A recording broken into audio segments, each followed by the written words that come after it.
ஏற்காடு தென்னிந்தியாவினுடைய சுற்றுலா தலங்கள்ல முக்கியமானது ஏற்காடு. தமிழ்நாட்டில் சேலம் மாவட்டத்தில் இந்த கோடை வாசஸ்தலம் அமைந்திருக்கு.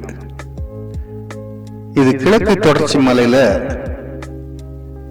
அமைந்துள்ள சேர்வராயன் மலைத்தொடர்ல இந்த ஏற்காடு அமைந்திருக்கு. இது கடல் மட்டத்திலிருந்து 5326 அடி, அதாவது 1623 மீட்டர் உயரத்தில்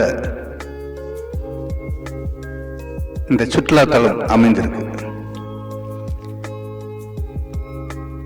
ஏழைகளின் ஊட்டின்னு அழைக்கப்படக்கூடிய இந்த சுற்றுலா தலம் உண்மையாகவே குறைந்த பண செலவுல நம்ம அந்த சுற்றுலா தலத்தை சென்று பார்த்து என்ஜாய்மெண்டோட திரும்பி வர முடியும். நிரம்பத்தக்க எழில் அழகு நிறைந்த இந்த மலைப்பாதையில டிரைவிங் பண்றது ரொம்ப சுவாரஸ்யமா இருக்குது. சாலை ரொம்ப நேர்த்தியா போடப்பட்டிருக்கு. இருந்தாலும் ரொம்ப கவனமா இந்த சாலையில நம்ம டிரைவிங் செய்யணும். காரணம், மலைப்பகுதிகளில் டிரைவிங் செய்து பழக்கம் இல்லாதவங்க இதை தவிர்ப்பது நல்லது. நிறைய விபத்துகள் நடக்கக்கூடிய சாலையா தான் இந்த சாலையும் இருக்கு. அதனால நல்ல எக்ஸ்பீரியன்ஸ் டிரைவர்ஸ் இந்த மாதிரிப்பட்ட மலைப்பகுதிகளில் டிரைவ் பண்றது நல்லது. ஃபேமிலி டூரா இதை டிசைட் பண்ணும்போது 1 டே டூர் அல்லது 2 டேஸ் டூரா டிசைட் பண்றது நல்லது. அப்பதான் எல்லா இடத்தையும் நம்ம போய் பார்க்க முடியும். ஏற்காடு அப்படின்ற பேரு எப்படி வந்துச்சுன்னா, ஏரிக்காடு அப்படின்னு சொல்லி அழைச்சிட்டு இருந்த அந்த பேர் தான் மருவி ஏற்காடு அப்படின்னு வந்திருக்கு. இது சேலத்துல இருந்து 36 கிலோமீட்டர் தொலைவில் இந்த ஏற்காடு அமைஞ்சிருக்கு. இந்த மலைப்பகுதியில 20 கொண்டை ஊசி வளைவுகளோட சாலை அமைக்கப்பட்டிருக்கு. இந்த சாலையில ஒவ்வொரு வளைவுக்கும் ஒவ்வொரு பெயர் சூட்டப்பட்டிருக்கு. 20 ஹேர்பின் பெண்டுக்கும் 20 பெயர் வைக்கப்பட்டிருக்கு. நம்ம பார்க்கக்கூடிய இந்த ஹேர்பின் பெண்டுக்கு வீரபாண்டிய கட்டபொம்மன் அப்படின்னு பெயர் வச்சிருக்காங்க. இப்படி ஒவ்வொரு வளைவுக்கும் ஒவ்வொரு பெயர் சூட்டப்பட்டிருக்கு.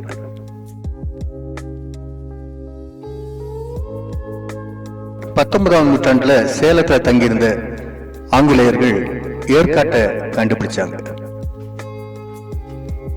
சேலம் மாவட்டத்தினுடைய ஆட்சித்தலைவராக இருந்த காக்பென் அவர்கள் ஆப்பிள் மரங்களையும் காபி செடிகளையும் இந்த இடத்துல நட்டு வளர்க்க தொடங்கினர். இந்த ஏற்காடு நடுத்தர வர்க்க மக்களினுடைய சொர்க்க பூமியா விளங்குது.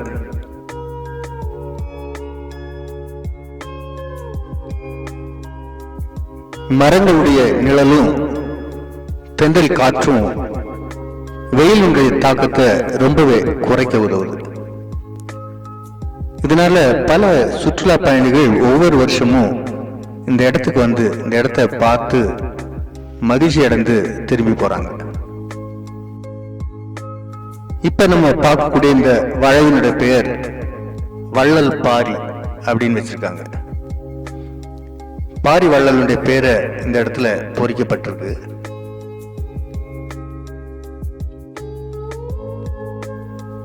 சுமார் 383 சதுர கிலோமீட்டர் பரப்பளவு கொண்ட இந்த ஏற்காட்டுல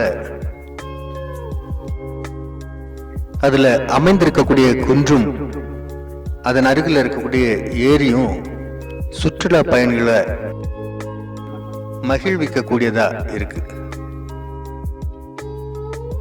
சிறுவர்கள் விளையாடி மகிழ பூங்காக்களும் இந்த இடத்துல இருக்கு.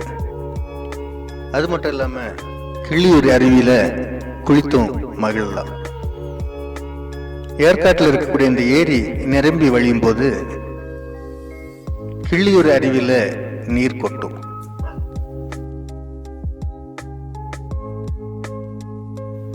கிள்ளியூர் அருவி ஏற்காட்டு ஏரியிலிருந்து 3 கிலோமீட்டர் தொலைவில் இருக்கு. நல்ல மழை பெய்யக்கூடிய நேரங்களில் இந்த இடத்துக்கு போனீங்கன்னா அந்த அருவியில குளித்து மகிழலாம்.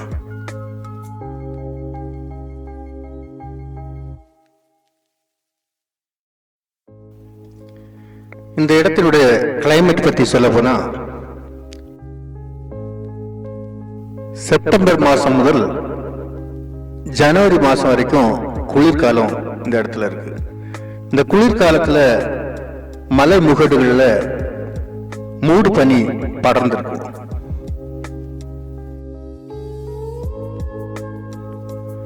குளிர்காலத்தினுடைய வெப்பநிலை 12 டிகிரி சென்டிகிரேட் முதல் 24 டிகிரி சென்டிகிரேட் வரைக்கும் இருக்கும். அதே கோடை காலத்துல பாத்தீங்கன்னா 16 டிகிரி சென்டிகிரேட்ல இருந்து 30 டிகிரி சென்டிகிரேட் வரைக்கும் வெப்பநிலை இருக்கும். அதனால குளிர்காலத்திலும் கோடை காலத்திலும் எந்த டைம்ல வேணாலும் இந்த இடத்துக்கு போய் நம்ம அந்த இடத்த சுற்றி பார்க்கறதுக்கு ஏற்ற ஒரு கிளைமேட்டா தான் இந்த கிளைமேட் இருக்குது.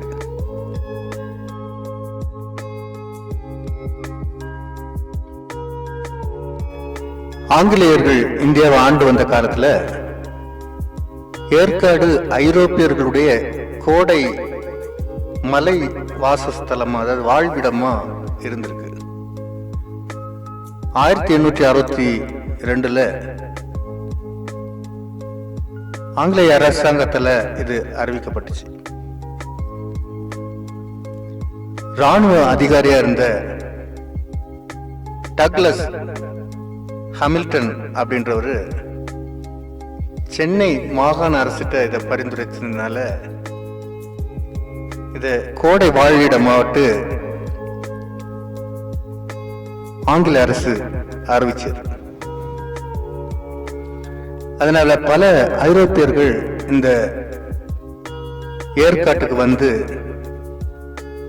தங்கி அந்த கோடை காலத்தை கழிச்சிருக்காங்க.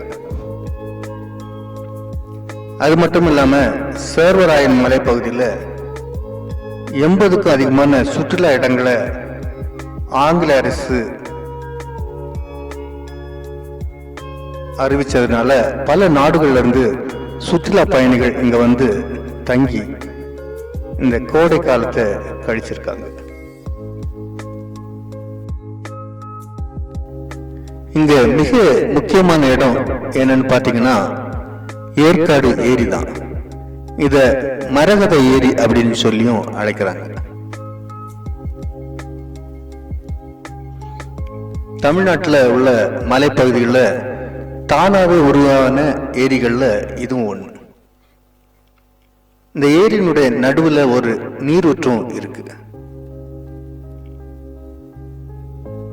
இந்த ஏரியினுடைய அருகே தான் அண்ணா பூங்கா இருக்கு. இந்த பூங்காவில் ஜப்பான் தோட்டக்கலையை பின்பற்றி ஒரு சிறிய பூங்காவும் அமைச்சிருக்காங்க. மே மாதங்கள்ல இங்க மலர் கண்காட்சி நடைபெறுது.